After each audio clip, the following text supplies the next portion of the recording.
શું તમને ખબર છે કે આપણા સુરતમાં એક એવું મંદિર છે કે જ્યાં મહાભારતના દાનવીર એવા કર્ણનો અંતિમ સંસ્કાર થયો હતો? જય શ્રી કૃષ્ણ દોસ્તો, હું છું સુરતથી સુરતવાલા વ્લોગ્સ નિમેશ અને સ્વાગત છે તમારું આજના મારા નવા એક્સપ્લોર વિડીયોમાં. જી હા દોસ્તો, મારી પાછળ તમે જે મંદિર જોઈ રહ્યા છો એ છે ત્રણ પાનનો વડ અને આ મંદિર સુરતના અશ્વની કુમાર વિસ્તારમાં આવેલું છે.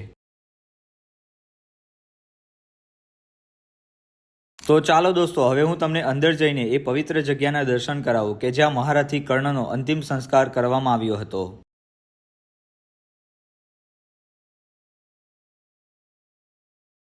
મંદિરમાં આવતાની સાથે જ તમને હિન્દુ ધર્મના બધા જ દેવી દેવતાઓના એક સાથે દર્શન થવાના છે.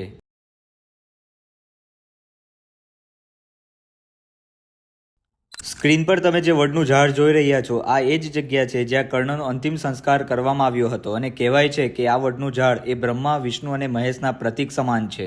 આ વડના ઝાડમાં 3 પાન છે અને એમાંથી એક પાન અગર ખરી જાય છે તો બીજું તરત નીકળી આવે છે. પરંતુ તમને જાણીને આશ્ચર્ય થશે કે આમાં 3 પાનના સિવાય ચોથું પાન ક્યારે નથી ઉગતું. કથા અનુસાર કહેવાય છે કે જ્યારે મહાભારત યુદ્ધમાં મહારથી કર્ણ મૃત્યુ પામ્યા ત્યારે તેમના અંતિમ સંસ્કાર કરવા માટે ભગવાન શ્રી કૃષ્ણએ તાપી નદીના કિનારે આ જગ્યાને પસંદ કરી હતી. આ મંદિરને લઈને લોકોમાં એટલી બધી શ્રદ્ધા અને વિશ્વાસ છે કે લોકો આ મંદિરમાં આવીને સંતાન પ્રાપ્તિ માટેની માનતાઓ રાખે છે. સુરતમાં પૌરાણિક એવા ઘણા બધા મંદિરો છે જેમાં આ 3 પાનનો વડ એકમાત્ર એવું મંદિર છે કે જે મહાભારત કાલ અને દ્વાપર યુગની સાબિતી આપે છે. તો દોસ્તો, આ અતિ પ્રાચીન અને પૌરાણિક મંદિરના મેં તો દર્શન કરી લીધા છે. હવે તમે ક્યારે આવો છો અને જાણકારી પસંદ આવી હોય તો વિડીયોને લાઇક કરીને તમારા ગ્રુપમાં શેર કરવાનું ભૂલતા નહીં.